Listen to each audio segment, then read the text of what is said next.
Love it. What is it, when was it that you felt like, you know what, this disruption inside of me is destined to be a female CEO? And we'll start with you, Ming. Um, well, I guess it started when I realized that I had to cut out the middleman.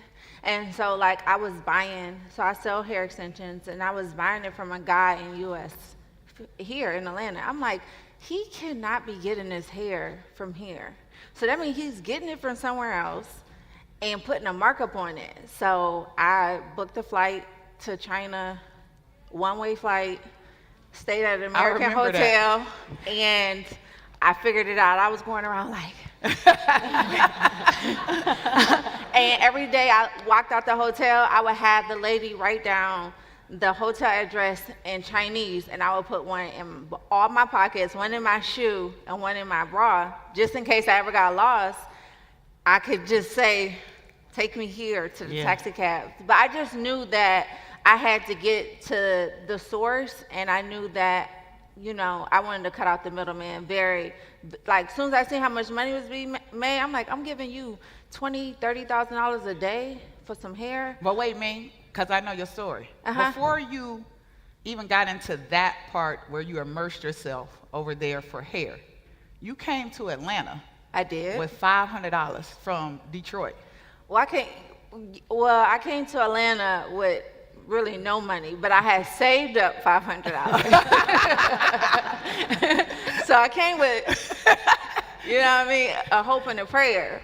But I did save up $500, and it was actually for a sofa. I had a studio apartment, and I'm one of them type of people is I'll make it happen as I go. I had the apartment, I could sleep on the floor. Yeah. So then I'm like, okay, next up, let me try to get me, I had a box spring and a bed and a bed frame. I'm like, okay, so next step is sofa. Yeah. And so I was saving up for a sofa, and on my way to buy the sofa, I actually, this girl, I bought some hair from this lady, and she gave me the wrong bundle. So she sent me to her warehouse to exchange it because she was going to All-Star Weekend, and it wasn't important to her. So she sent me exactly to a warehouse, a wholesale warehouse. I get in there, I said, oh, jackpot. And so I just took a flyer, I exchanged my hair. So then my friend was taking me to go buy on a sofa. I'm like, let's stop around the corner because it's a wholesale place around the corner. And she wanted to sell hair too. This at the time, my friend Bianca, she wanted to sell hair too, so we stopped over there. And her parents was rich. So when we got to the warehouse, the guy was like, it's a $3,000 minimum. I'd never even seen $3,000 at once. Okay. Yeah. So I'm like, she pull out her checkbook, she write her check, she make her order. So I'm like, listen, I got $500. That's it, right? And it took me, only God knows how long to get it this much. But I'm going to stop you because I want to make sure that I get down the line. Okay. But we're going to come back to it because what I'm hearing is a common thread that these ladies work hard. They have bootstrapped their business. They won't say it, I'll say it. They all sit here scaled with multi-million-dollar enterprises. I'm so proud of them. If you know the stats of black women and minority-owned businesses, it's fewer than 5%. And then my next hustler. Okay, Yandy. And Rashida has a similar there, but we'll get to yours first. Music industry. I mean, Busta Rhymes, LL Cool J, Violator Entertainment. We were talking even about the label and your history there. To then really be the mastermind and or inception of the Jones Show first that then later became Love and Hip Hop. Yes. Talk to us about, again, from the original question, where is it, when is it that you kind of knew, like, you know what, working for someone is great, I can build the skills. But at the end of the day, I want mine. That's right. How y'all doing? Good, good. So I don't know. I know there's a lot of entrepreneurs in the room, but sometimes, for me, I got this burning feeling in my gut. Like, I worked corporate, right? When I graduated, I worked corporate. I worked for the Gap's corporate office. Then I went. Graduated from where? I graduated from Howard, the illustrious Howard University. Any Bisons in the building? Okay. And I got this burning feeling when I was sitting in corporate, even when I went to Violator, when I was working with the Missies, the LLs, the 50s, and I saw all of these people making so much money. And I saw these people taking vacation time at will. I saw them coming into the office after they dropped their children off to school, after they kissed their husbands and made breakfast for them. And I always thought, I want to live a life like that. I want to live a life where I can decide when I want to get to work. I want to live a life when I can decide when I want to take my vacation. I want to live a life where I'm not worrying or living paycheck to paycheck like I saw my parents, both of my parents live for so long. So when I got that burning feeling in my gut, I had to just stop what I was doing. And at this time I was at Violator, and I decided that I was going to start my own management company. I was 23 years old, 23 or 24. I was living in my mother's house, and I said, Jim Jones, you are going to be my first client. We're going to figure this thing out. And that's literally what we did. We figured it out, and every step of the way, my goal was, how am I going to generate my client income, therefore, and make me money? So providing opportunities, providing experiences for people to get to know this person. Then I got Jewels, and I started working with Cam. I was like, I have to create a world where they are superstars so that I can make money. And then the purpose and the goal became far beyond money. That burning sensation came again, and it was like, all right, I want to create a voice. I want to create a culture. I want to create a narrative. And at the time I took my clients, they had a very interesting family. I don't know if any of you have ever watched Love and Hip Hop, but Mama Jones, Jim Jones, Chrissy, they were very interesting, right? So I felt like, the Cosby Show was great, but I was like, look at the Jones family, okay? This is the new form of Cosby Show in hip hop. And I pitched the show to VH1, and I got a development deal for that. But the way life goes, my client was like, this is too intrusive, this is too much, I can't have these people in my business all day, every day, I don't want to shoot this show anymore. And I was like, these people done gave me all this money, we're gonna figure out a show to shoot. 14 years later now, it's Love and Hip Hop, but it started out from that burning sensation in my gut of, I want to tell stories, I want to tell stories of my culture. I want to tell stories. Really, it started with wanting to tell stories of women behind the scenes in music. And at that time, it was Jim and Chrissy. I wanted to tell their perspective of hip hop and how it was holding down this force. And I think that it all started for me when I got this burning, kind of like birthing a baby. When you just get pregnant, you kind of feel, most of us, we feel like, I think something's going on with my body.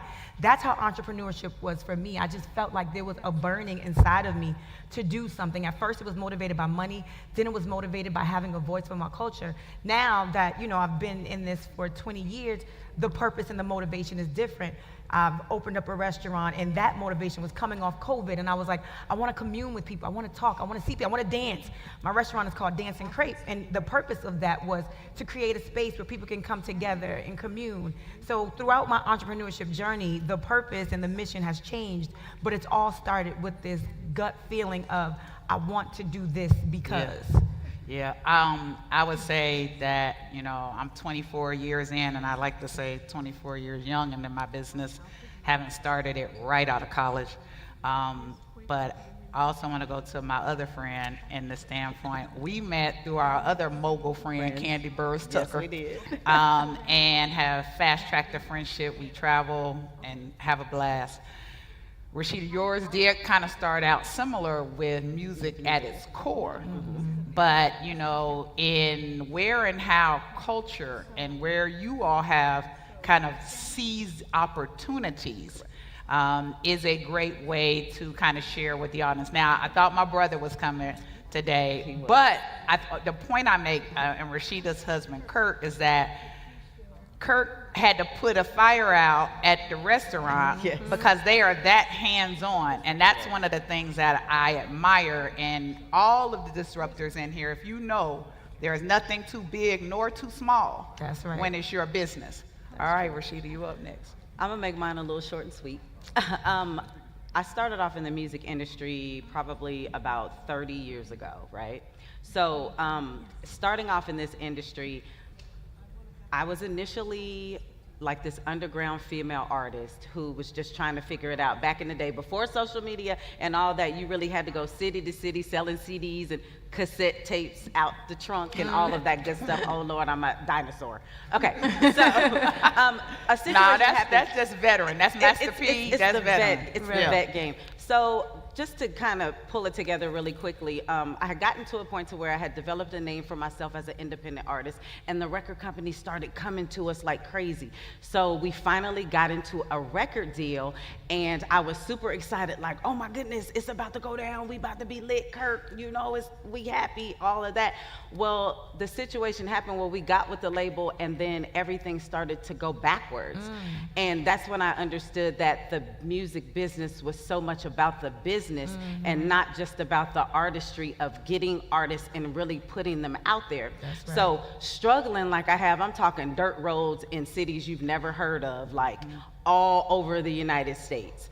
And it got to a point to where I had a record that was doing extremely well, and the record company decided they wanted to pull it out and put this little young guy named Chris Brown record in front of mine, which I get it now. I got it later. How dare they? I got it later.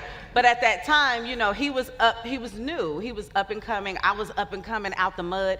And when that happened, I got so emotionally caught up in it because I had worked so hard and I felt like this was my big break. And they decided to make a business decision. And I turned around and looked at Kirk and I was like, I think we made a mistake. And he was like, you know what? I'm gonna fix it. He asked the label to release us, okay? When he asked the label to release us, he said, you wanna go independent? And I said, you know what I want to do? I want to be able to call my own shots, make our own decisions, do exactly what it is that we want to do without somebody else telling us what they think is right. And from that day forward, we decided to be the captains of our own ship, to be able to manifest and do whatever it is we feel like inside of us that wholeheartedly we're going to go 100% for, and we're going to persevere and push through and do it. So we had our independent label and we just started working it as such. Getting all the business information, doing everything that we felt as though an independent label should do way back before a lot of people, this was before Cash Money and Master P and all of them. And that right there was the pivotal moment where we said, we want to control our own destiny. And that's where the boss and ownership started, and it's been like that ever since. And I never became a mainstream artist, but I'll tell you this, I have more songs placed in movies and on television. My catalog is so huge for the fact that we own our music, that is my 401k. Yes. If I decided to shut it down today, you know what I'm saying? Yeah. I'm good. But I can pay my bills. okay, so I'm glad you said 401k. You know, again, my folks from Nationwide, I see you, Ramon Jones, right? So, you know, because what I enjoy in our conversations is that you ladies are laser focused, not on the now, but the next and the legacy. You know, from your families, you know, I look across the three of you, there are 20 million plus people following you. You know, your platform has allowed you to kind of build, you know, Rashida and I were talking, there are lines outside of Frost Bistro. You know, for me, one, you don't do this alone. And as we look at this room of disruptive business owners, I do think it's important that we also talk about team. Because I think a lot of times the CEO gets default credit when there are great people behind the scenes pushing and driving the business as well. So, you know, as you think about what team has meant to you all, and then also going back, how you all have leveraged social in your businesses. Who you want to start with? Whoever. You want to start? I'll jump in. So for me, the team has been the most integral part of my career. I've always thought that building a team smarter than me was going to be the way for me to get to where I've never been, right? In a room full of this size, there are so many different, there are accountants, there are finance, there are attorneys, there are people that have backgrounds in sales and marketing. Here could possibly be your master team. right? One thing that was super important to me in developing all the businesses and entering these different spaces that I had no idea of how to navigate was talking to people in rooms next to me. I didn't go try to get mentorship from Oprah. I didn't go speak to, whomever. I went to the rooms of spaces that I was in, found out what their niche was, found out what they were good at, and that's how I built my team. At the time when I was working in music, I had an assistant that was so dope at itineraries, booking flights. She was just on par. She never missed a beat when it came to our travel, making sure we traveled. When I had to travel with Missy, it would be 35 of us traveling. Every single time I checked into a room, there was a room there for me. Every time I got to a flight, there was a flight for me. She didn't make a mistake in that. That same person that was my assistant is my COO of my skincare line. Because I understood, and I still understand what she's great at. I didn't have to go, to Harvard University and find this particular person. Sometimes that loyalty and that experience and knowing what a person is good at and then you helping them develop what you need them to be is also key. So sometimes look within your circle, look in the rooms that you're in to find that person. Don't always build the friendship with the person that looks like you, that talks like you, that speaks like you, that seems the coolest in the room. Go to that person that looks like the oddball out and find out, what is it that you do? What are you into? And I'm telling you, my complete career has been built off of me building relationships with people that I would normally not necessarily be friends with. Everyone that works with me, that works for me, are people that literally, I went up to them, found out what they did, and decided how we can build a partnership. And it has been amazing for my brand. Now, social media, kind of the same thing. I look at, what my people, so I look at the trends. If you go to your social media, you can see your insights. Your insights will tell you the time of day the majority of your followers are on, if your followers are men or women, what cities they are from, what they like to see. I can tell by the traffic on a particular page or picture what people that follow me like. I pay attention to that. So what I make sure that I do is when I'm building out my social media, I know that the people that follow me, they like to see me in my family space. They like to see me in my career space. They don't care so much about if I'm in a bathing suit. I don't post me in those pictures. They don't care so much if I'm at a club. They don't care. But they like to see the things that I follow and I take notice of. That's a great way to build your business as well. Find out what your insights are and look at what the people that follow you like, right? And then from there, start to create your page and create what your society on your social media looks like.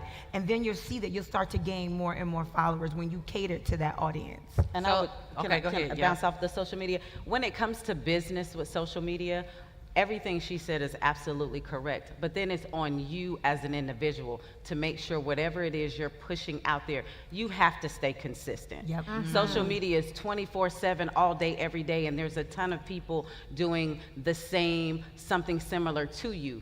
That's the benefit of having social media, is the fact that you can 24/7, 7 days a week, it doesn't matter. You can always consistently promote your business. So always make sure that that's what you're doing, and it should always be to the forefront. And yes, do your research. Make sure you're aware of your competitors, but you're aware, but you're not trying to, look at them and be like, oh, they doing this, so let me, no.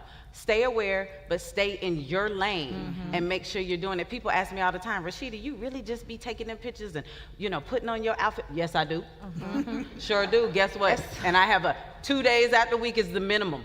I have to do 2 posts a week or I'm setting myself back. So I'm not going to her party because I have to make sure I'm doing what's needed for my business. So that's one thing I want people to understand, because sometimes people, they want to do minimal work and want maximum results. And that is not it. Yep. Yeah. I'm sorry. Okay, so Ming. Yes. And I know Butch Graves is in here somewhere. So Butch, I'm watching the clock. Yes, we got So we have 30 seconds. I call you one of my content queens. Yes. Anybody who knows Ming Lee. And you have developed that into a whole other stream by way of business. How has content, and what would you tell this room of disruptors that they should consider in the sense of content creation? I think being authentic. I think now that we are moving away from the big influencers, paid ads, people don't buy into it. So I try to incorporate my products inside my lifestyle. I do go out, I do go drinking, but yes, I am flipping my hair, and I'm like, give me a walking video, but make sure, get my outfit, but make sure you slow it down for my hair. Let me zoom in, like, you know what I mean? I take But that's what you're selling. yes, that's what I'm selling. So I try to incorporate everything that I'm selling inside my lifestyle. Like, even if I'm doing a Snob Life shoot, I'm also, you see my EAP heat flat irons. Like, everything that I'm a part of is perfectly placed, but it looks authentic, and I actually do use my products. Like, I only wear my hair, I only use my flat irons, I only use things that I'm a part of. So anytime you catch me, if you go on a trip with me and I open up my bag, I got all my Snob Life, all my EAP heat stuff. So when I'm creating content, I tell people, try to be authentic. Try to sell something that you actually like and love. Try to do something that you actually like and love, because creating content is a whole job. It's literally like clocking in. Like, you have to go through hair, you have to go through makeup, then you got to do it 25 times, then you got to get it edited, then you might not like it, so then you got to reshoot it. Sometimes you don't feel like getting dressed, sometimes you don't feel like going into makeup, but it's like, I tell people, it takes more discipline than money to be successful. Yeah, and I don't think people realize that, and if you follow me, and you know, especially around the holidays and other areas, times of season, when she says a new campaign is dropping, folks are waiting because she is really that creative. Yeah. Okay, so we are at the question period, and I know that someone is helping me to monitor questions, and I know that there is only time for a couple. All right, Asia, you helping us there? All right, so questions. Any questions? We have a microphone over by Asia. Again, I would be remiss if I didn't shout out my dear clients and partners. I started my business, as I told you all, scaled it into an omni-channel agency. We represent some of the best brands in the world. A few of them are actually in here. I know my folks with JP Morgan Chase are here as well, but the Nationwide folks, visit the Nationwide booth. We have a whole group of folks in the Business Solution Center, as Ming and Yandy mentioned, you know, some of your partners and advisors may be in this room. Please visit the Nationwide booth. And looks like we finally have some folks up at the mic, so I'm gonna turn it back over to them. Okay, first question, please. First and foremost, thank you all for your greatness. I appreciate what you do and what you represent. I'm one of the judges for the pitch competition, but I'm also the owner of a technology company called Wayne & Reed. I don't sell a product.